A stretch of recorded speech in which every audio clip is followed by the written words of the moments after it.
নমস্কার বন্ধুরা, আমার চ্যানেলে তোমাদের সকলকে স্বাগত জানাই। আজ আমি নিরামিষ ঝিঙে আলু পোস্ত রান্না করব। ঝিঙে আলু পোস্ত রান্নার জন্য আলুগুলোকে এরকম ছোট ছোট টুকরো করে কেটে নিয়েছি, ধুয়ে পরিষ্কার করে নিয়েছি। ঝিঙেগুলোরও খোসা ছাড়িয়ে টুকরো করে কেটে ধুয়ে পরিষ্কার করে নিয়েছি। আমি যতটা পরিমাণ ঝিঙে আর আলু নিয়েছি সেই আন্দাজে আমি 4 চামচ মতো পোস্ত নিয়ে নিলাম। পোস্তর সঙ্গে 5-6টা কাঁচা লঙ্কা দিয়ে দিলাম, দিয়ে আগে শুকনো বেটে নেব, তারপর জল দিয়ে বাটবো। পোস্তটা আমি বেটে নিয়েছি অল্প জল দিয়ে, কিন্তু পোস্তটা একদম মিহি করিনি, সামান্য একটু দানা দানা রেখেছি। কড়াইতে 2 চামচ মতো সর্ষের তেল গরম করে নিয়েছি। এবার সর্ষের তেলের মধ্যে একটু 5 ফোড়ন আর 2টো শুকনো লঙ্কা ফোড়ন দিলাম। ফোড়নটা একটু ভেজে নেওয়ার পর কেটে টুকরো করে রাখা আলুগুলো দিয়ে দিলাম। আলুগুলো মিনিট খানেক নাড়াচাড়া করে একটু ভেজে নিচ্ছি। খুব বেশি কড়া করে আলুগুলো ভাজতে হবে না। আলুগুলো ভাজার সময় সামান্য একটু হলুদ গুঁড়ো দিয়ে দিলাম।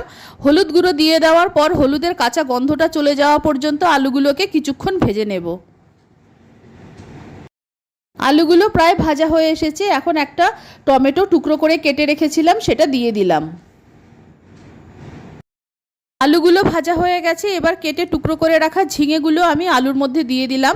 আলুর সঙ্গে ঝিঙেটাকেও আমি কিছুক্ষণ ভেজে নেব।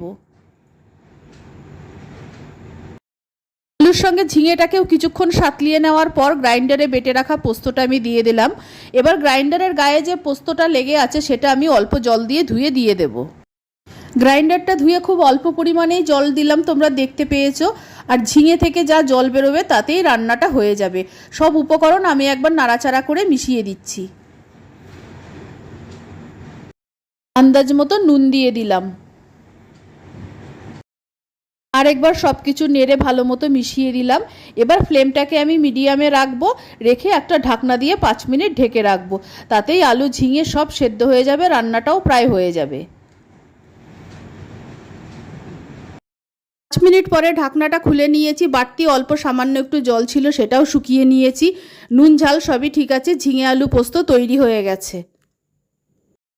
নিরামিষ ঝিঙে আলু পোস্ত তৈরি হয়ে গেছে। ভাত, রুটি, লুচি, পরোটা সব কিছুর সঙ্গেই খেতে দারুণ লাগবে। আমার রেসিপি ভালো লাগলে অবশ্যই আমার চ্যানেলকে সাবস্ক্রাইব করো, লাইক করো, শেয়ার করো, আমার পাশে থেকো। আর আমার নতুন পুরনো সকল বন্ধুদের আন্তরিক ধন্যবাদ ও ভালোবাসা জানিয়ে আমার ভিডিও শেষ করছি। ধন্যবাদ।